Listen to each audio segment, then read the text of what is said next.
The 3rd of July, naval base, the Masters of the Sea, as we did see in the past break and the report. The 30th of June is a new start for the future of Egypt, a leap in every developmental aspect under President Abdel al-Sisi ever since 2014 and ever since the 30th of June, Dr. Saied Abdel Hadi, the revolution, as we did see a leap. Of course, tonight we are focusing on the health sector, but the presidential activities took us to Gargoub, near the Libyan borders, to be securing the borders, the naval borders with Libya through the Mediterranean and through or with different countries on different aspects. It's not just about security, but on the economic level as well. How do you see the importance of inaugurating such a base? Oh, very good. First of all, this is perhaps the first time to meet on the anniversary of the revolution and on the anniversary of the presidency of President Abdel al-Sisi. So I would like to congratulate every Egyptian and every Arabic person for the success of the revolution, which has actually reshaped the life and achievements within Egypt and within the Arab region. Yesterday was another historic day because of the inauguration of the 3rd of July military base on our western borders. I was really pleased as an Egyptian citizen, as an Arabic citizen, to see the president inaugurating that fully operational military base, both on the naval or on the sea level and also for the airstrikes. I was more impressed by the presence of the ruler of the United Arab Emirates, which reflects that that base is also extending its effect to the far Abu Dhabi region, Crown Prince Mohammed bin Zayed Al Nahyan, and his son as well as the president of Libya. So Egypt wants to say that that's a base, a military base, serving the interest or the national interest of Egypt as well as the whole Arab interest. Again, I was very impressed with the speech delivered by the representative of the army.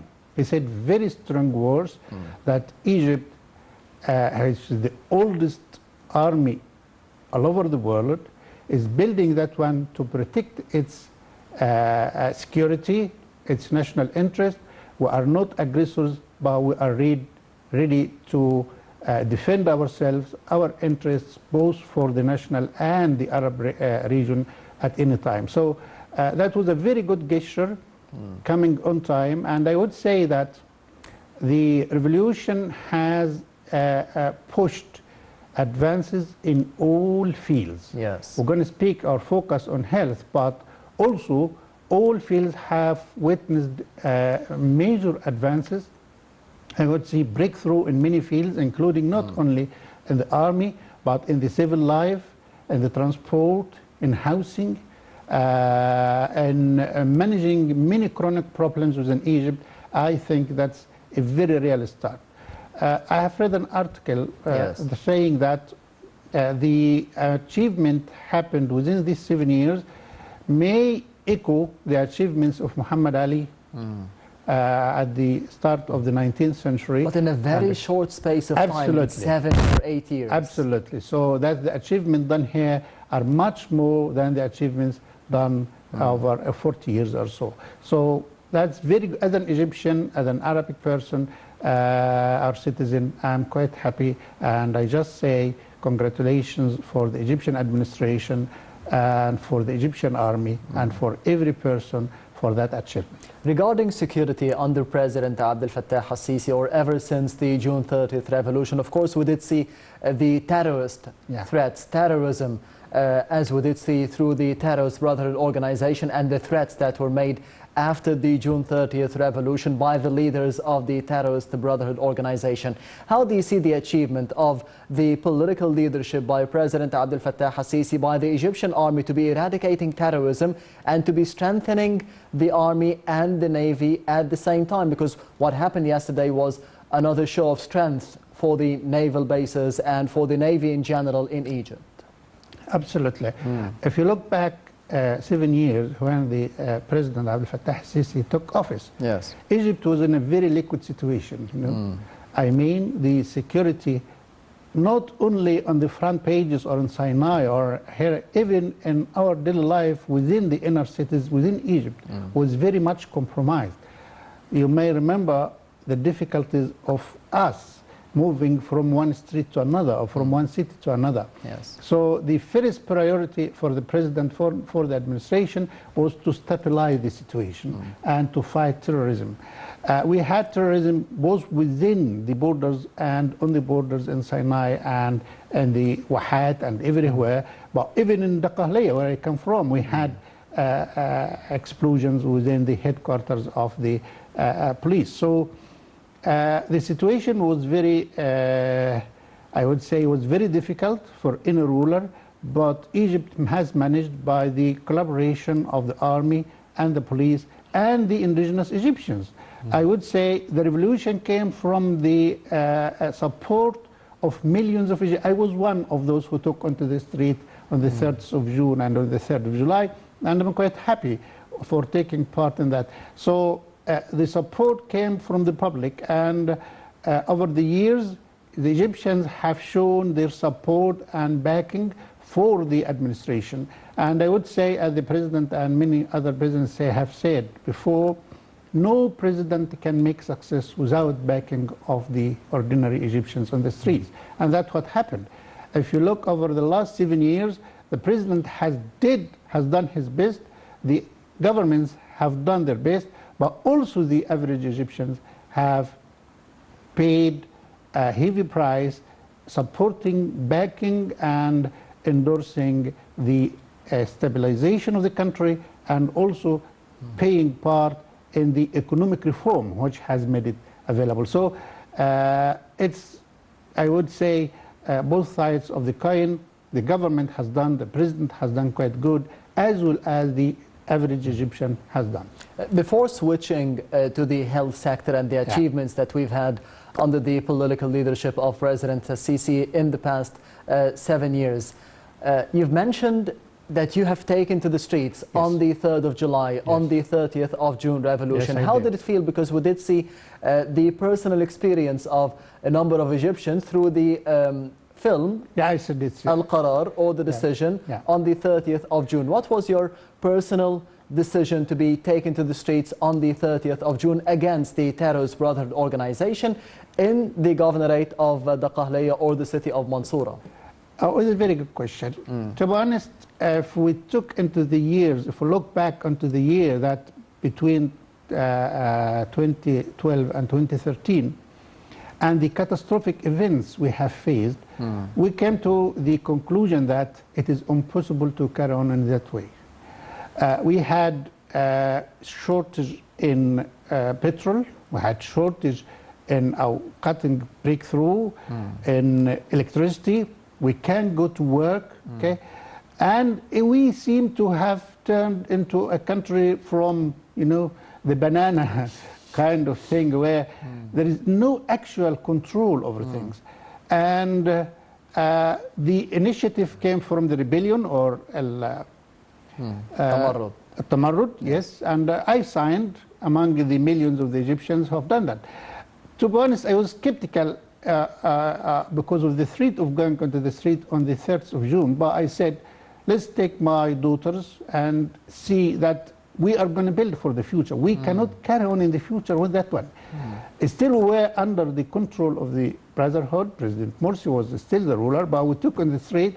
And once I managed to go very close to the headquarters of the governorate, I found that the police rated it for protection of the Egyptians. I said, yeah, that's a very good gesture. Let's move on.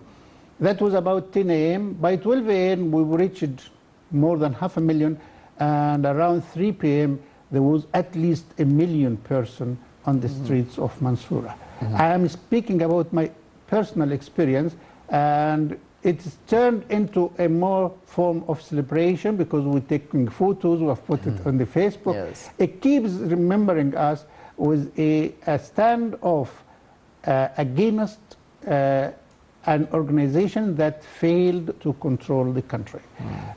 If I have tried and I failed, I must have the courage to say, I'm sorry, I did not manage I don't have the experience, I don't have the possibility or the communication skill to speak with people, and we have seen catastrophic relationships, especially we are now suffering from the revolutionary dam, or what's called of Ethiopia. Yes. And that event started at that era where discussing a very strategic situation on air. Yes. And you say, oh, we're going to hire planes to go and destroy that one. And, you know, it was a shame, to be honest.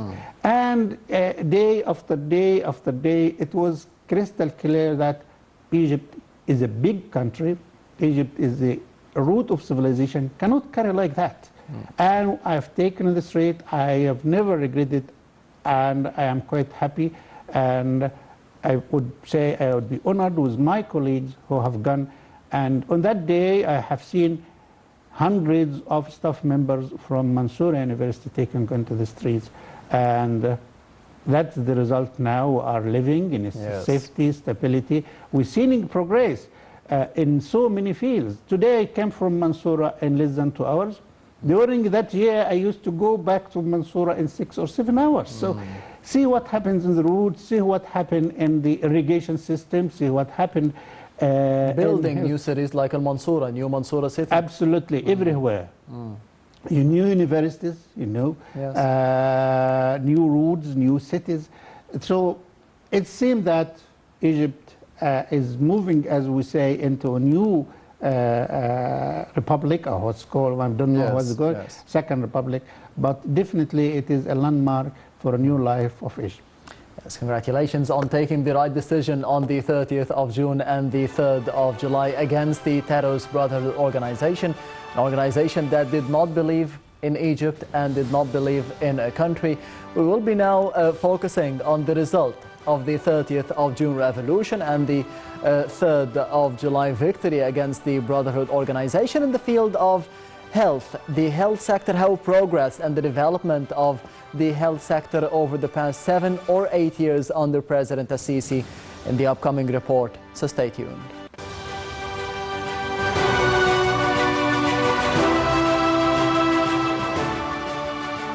Eight years ago, the June 30 revolution took place, marking the start of the development revolution, in which new methods and ideas were launched in managing the country's resources. This revolution represented the largest practical application of thinking outside the box. This was reflected in the financial, economic, and social indicators. Since he has assumed office in June 2014, President Abdel al-Sisi has been keen to build a new Egypt and has filled the capital and other governorates and new cities with seemingly endless construction work and other development projects that directly touch the citizens' lives.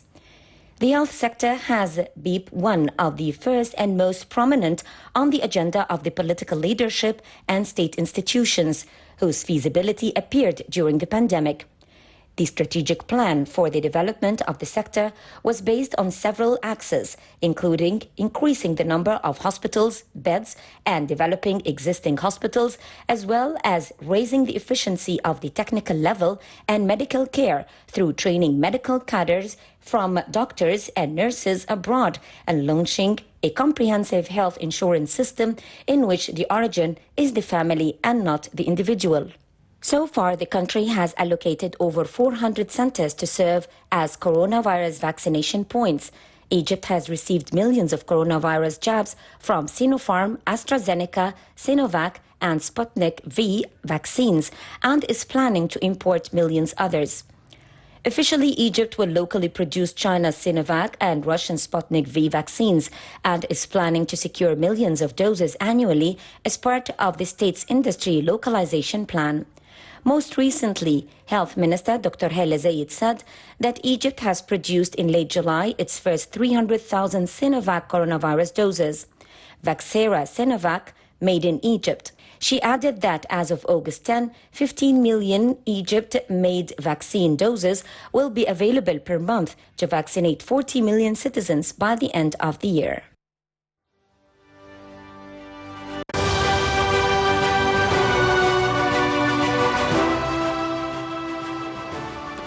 Welcome back. You're still watching the daily debate focusing on the reaping of fruits in the health sector ever since the June 30th revolution and under the political leadership of President Abdel al-Sisi. Dr. Saied Abdel Hadi, how do you see the success in terms of progress and development in the health sector ever since the June 30th revolution? Great. Let's put a landmark here, which is the coronavirus pandemic. Yes. Before the coronavirus, there were three major initiatives within the health sector. The comprehensive health insurance, which started in Port Said, the 100 million health initiative, which took part a year or more before the corona, and also the initiative to cut short the waiting list for major surgeries. These are very major projects which cost millions of pounds, if not billions of pounds. And all of a sudden you are faced with the corona pandemic that has changed the whole atmosphere within the healthcare system, not only within Egypt, but also all over the world. It is a test. The corona challenge is a test because we have seen the collapse of major and very strong health systems like the British one, like the Italian one, even the American one. We have seen people to the streets shouting because they are asking for a place at the hospital.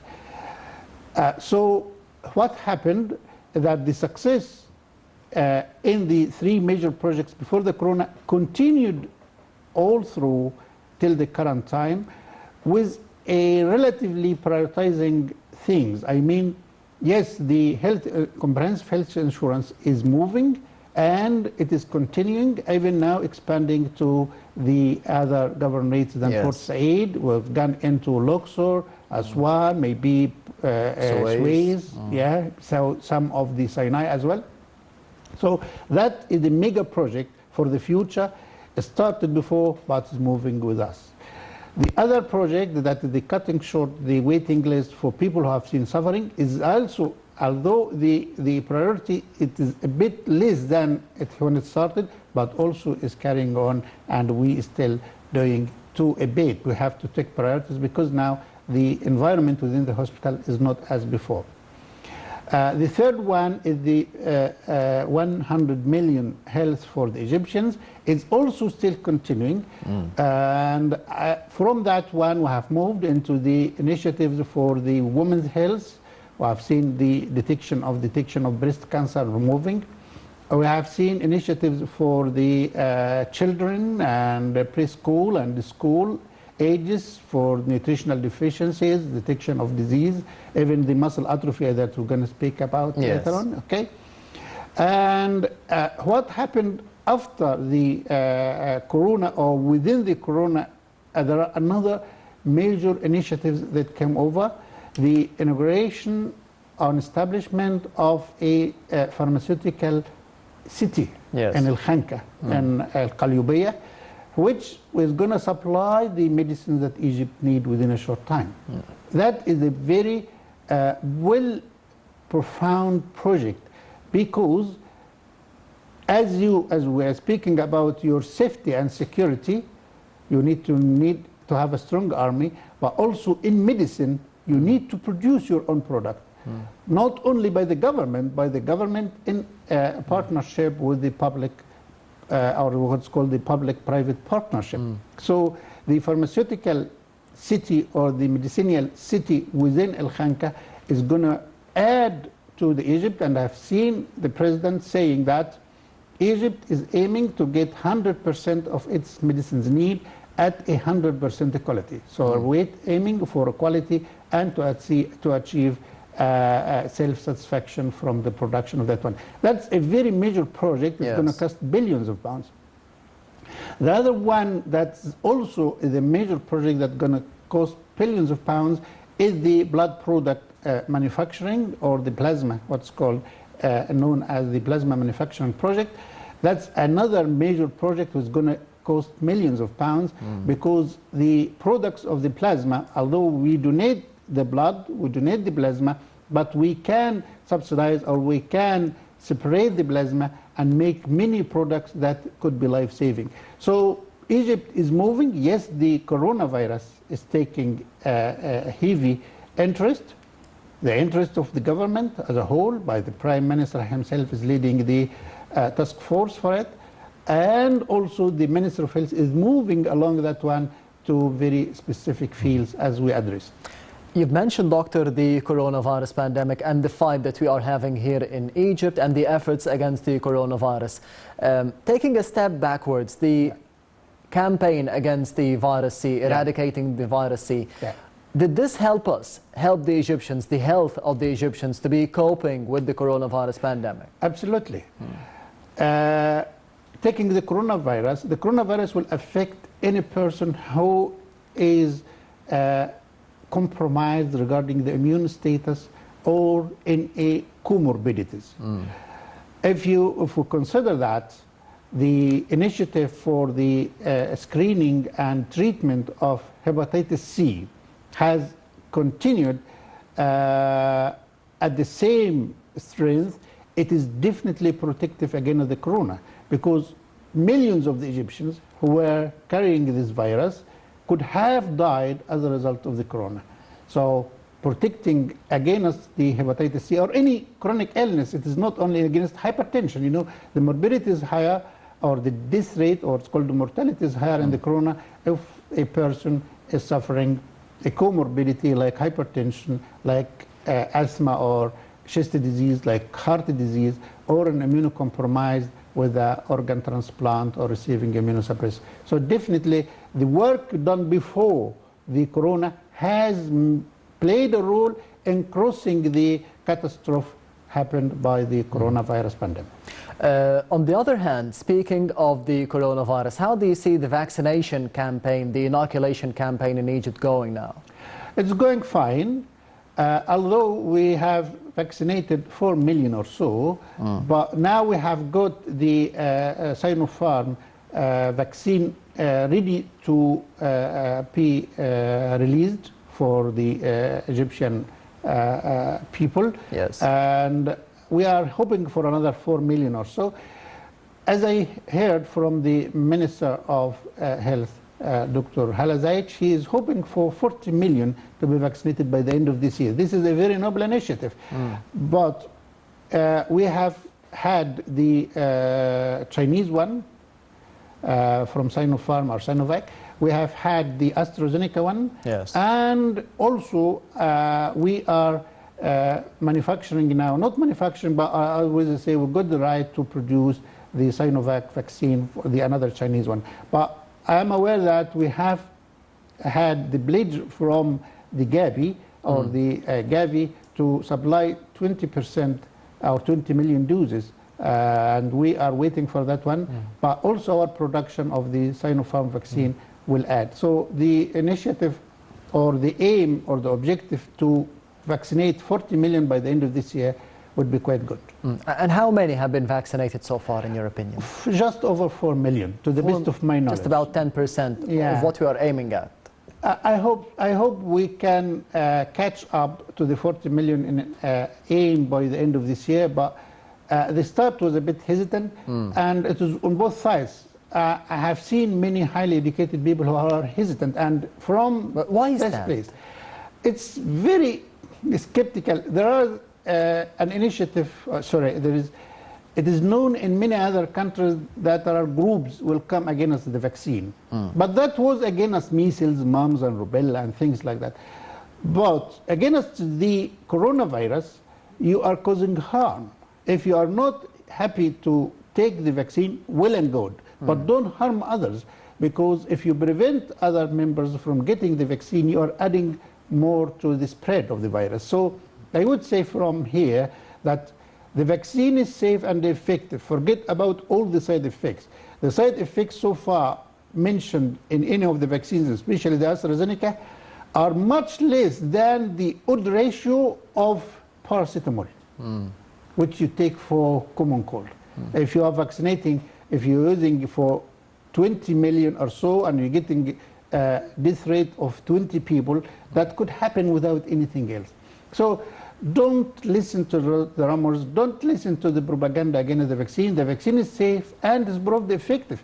Now, after a year nearly, or less than a year, we can say that the vaccine has managed to stop the death of people and has managed to make the health system capable of dealing with the influx of patients. Now we are at ease after the vaccine has worked, although it is a short time, although the population vaccinated is quite less than optimal, but that is the only way forward. Doctor, as we are discussing the efforts of the political leadership and, of course, Egypt in general, the government in general, ever since the June 30th revolution, we have met together several times since the coronavirus pandemic has started appearing here in Egypt and, of course, all over the world. The efforts of Dr. Saied to be going all over the world, to China, to the USA, to Italy, to different parts of the world, to be lending a hand of help.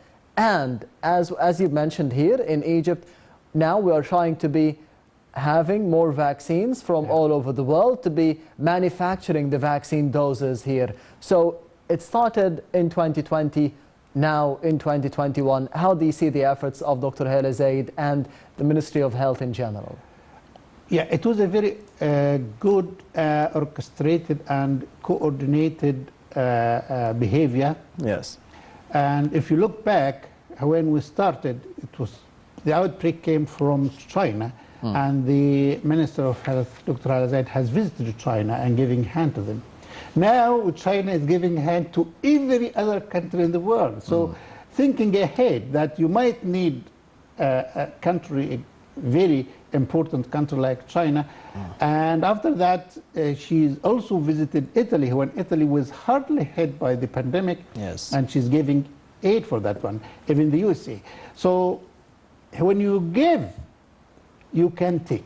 Okay? Without giving, it's difficult to take people. So life is give me or win-win. Interaction. Interaction. And Egypt has done that. The good thing for that one was the initiation of a task force, contingency plan, headed by the Prime Minister to coordinate between the work of the ministers, not only the Minister of Health, but also the Minister of Higher Education and the teaching hospital have done quite good. And they are doing their best as well. So the coordination between the efforts, and also the advisor for the President, Dr. Muhammad Awad Tagid-Din, the ex-Minister of Health, he's done absolutely. He's a expert in the field, so he has played a pivotal role in understanding how to deal with a catastrophe of that situation. So he was also an adjunct or a help for the Ministry of Health trying to overcome. But the coordinated work, the Ministry of Health, when it started, we started only at the beginning by the Ministry of Health alone, but when the number increased, we moved to the Ministry of Education, and when the number was very increasing, the Ministry of Defense had initiated a very 4,000 bed compound to receive. Thanks God we didn't need it, but this is the sequence of events. So it was an orchestrated, well-planned, and thanks God, as the President started saying this week, that he thanks God for the help. We thank God for the help. Definitely, we passed with the least possible price for that heavy pandemic. Dr. Saied said that we are aiming to be having 1 billion doses of the Sinovac or the Sinopharm vaccine made in Egypt. The importance of having a vaccine made in Egypt, what is it? And the number, is it realistic in your opinion? Especially that it would be enough for the Egyptians and for the African states, for the poorer nations around the world. Very good. The deal with the Chinese company Sinovac, Sinopharm, was very optimistic, trying to cover the Egyptian market, and the extra could be exported to the African nations. my ambition as the scientist or as a physician was to have our own vaccine by Egyptian hand, and we're working with that one. We are still working on the final phases, trying to build our own vaccine that's called Egyptian vaccine. Yes. But anyhow, having the deal with the Chinese company, the mega company, Sinopharm, to manufacture it. Although you get the raw material, all the equipments from China, but herein you start building it, and we have the capabilities not only to manufacture the vaccine, but to establish the vaccine from scratch. It is a very ambitious agenda. I hope it works. Even if it works for Egypt, that is good. If it works more than the need for the Egyptians and it's gone back or to other countries, that would be very good too. The new health insurance system, as you mentioned, Doctor, it had started at the governorate of Port Said, and it is extending to the other governorates by the end of the year, Aswan, Luxor, Suez. How do you see this experiment right now? Oh, very good. I worked in the health insurance in the United Kingdom.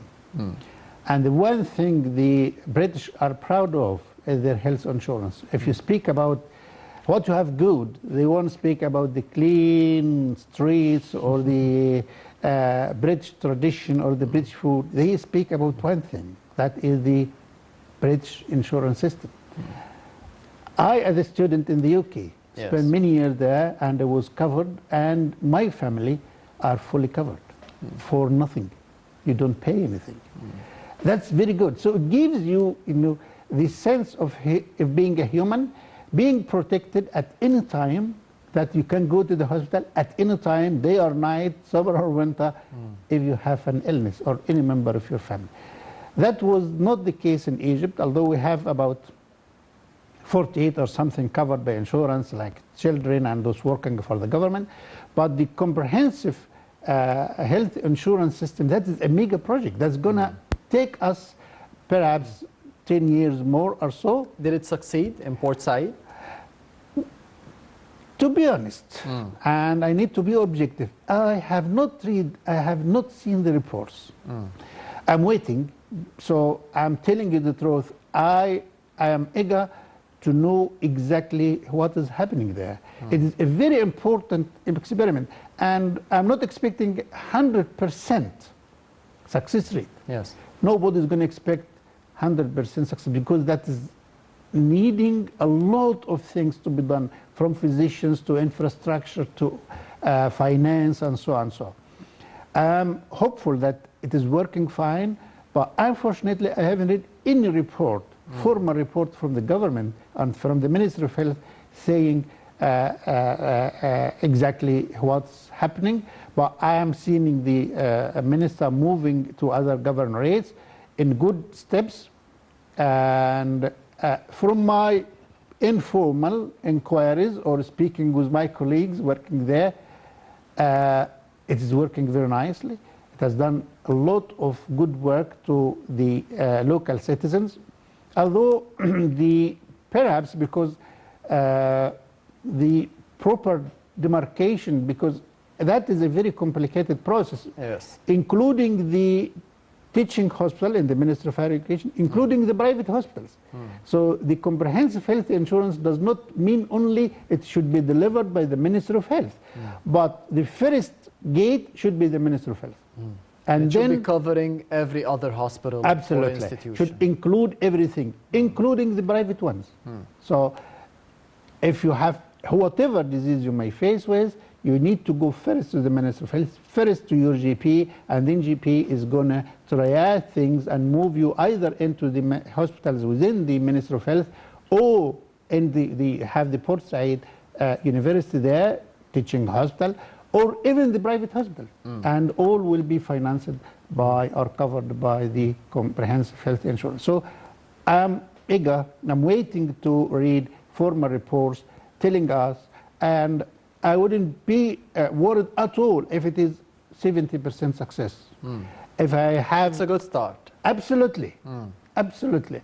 If I have a poll from the Port Saidians asking them about their experience, are satisfied or not, and with 70% satisfied, I would be very satisfied with that one. there are two sides to every story. There's a patient and there's a doctor. The young doctors now, they are trying to leave the country, going to Europe, to England more specifically, to the USA, of course for the previous lack of capabilities and for the lower income. Do you think that the new insurance system could be dealing with that, could be having better results for the doctors now? Yeah, that's a very important talk. Perhaps we'll need another episode of your series. The comprehensive health insurance system will be in favor of the average Egyptian as well as other doctors. Yes.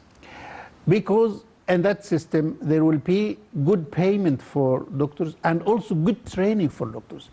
And also a vehicle to accommodate a big number of graduates who will find the space that's very equipped to practice medicine in a safe environment. So if we look into the UK, which is the role model for the insurance, 40% of graduates work for the general practitioner. 40% goes to general practitioner. In Egypt, how many general practitioners? It's less than 4%. So why? Because we don't have health insurance system. So now physicians will find facilities to work for, and working at the GP is a very good opportunity for physicians to work in that one.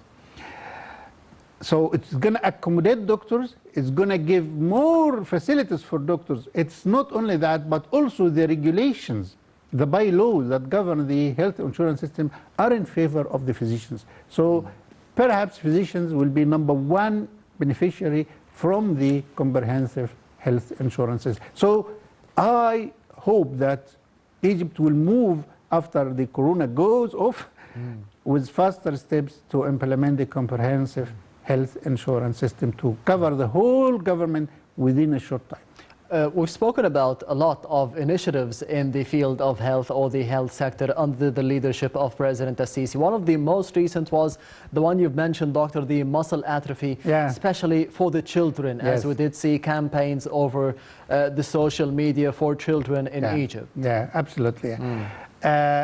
We have and have seen children suffering from muscle atrophy all through the career, from being a medical student till now. I'm coming to the end of my career, over nearly 30 years or 35 years in that field. Now, I have seen children with a genetic, all the muscle atrophy are genetic diseases. They are born with that disease.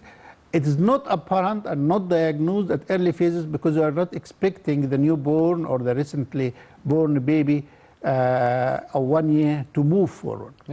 But once he starts moving or raising hand or trying to do activity, he starts suffering. We have very well-known types like called Duchenne muscular that affect the muscles. And the case that's given the very propaganda on the social media and the alert the attention of the Ministry of Health and so was called the spinal muscular atrophy. It's a specific type that affects the spine, our nerves, and hence the muscles coming from that one won't work. It starts to appear around the age of 1 year to 1.5 years. There was no treatment whatsoever. Just you try to avoid the muscle wasting because the muscle cannot move because it is not getting the proper impulse from the nerve, and gradually they are wasted until the end because they reach to the respiratory muscle and cannot breathe and so on.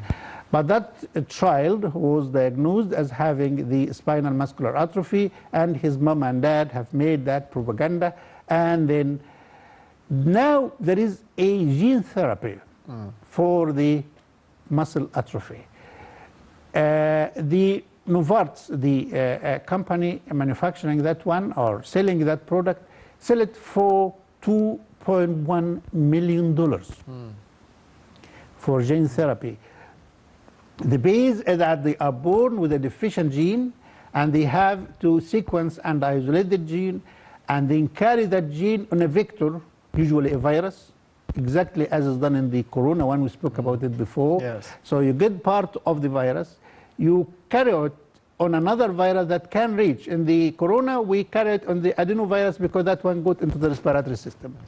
On the spine, we carried in another virus that we know is going to live at the spine. And that virus carrying that gene will go there and will multiply to produce this missing gene. That's a piece of scientific research because the idea is not very difficult. And now we can do it, and we have seen the results. All the published work was in 21 trials. So, but the cost for treating a child is $2.1 million, close to 30 million And Egyptian in pounds. less than 30 seconds, the help Yeah. that will be getting to the children through the state, through the initiative of the president in this field. That's a very kind from the government and from the president to give help for these helpless children and unfortunate families. Yes, Dr. Saied Abdel, the Vice President of Horus University and the former Dean of Medicine Faculty at Mansoura University. Thank you very much for being with us tonight on the Daily Debate. Pleasure. Anytime. Thank you. And this brings us to the end of the Daily Debate for tonight. Thank you for watching and goodbye.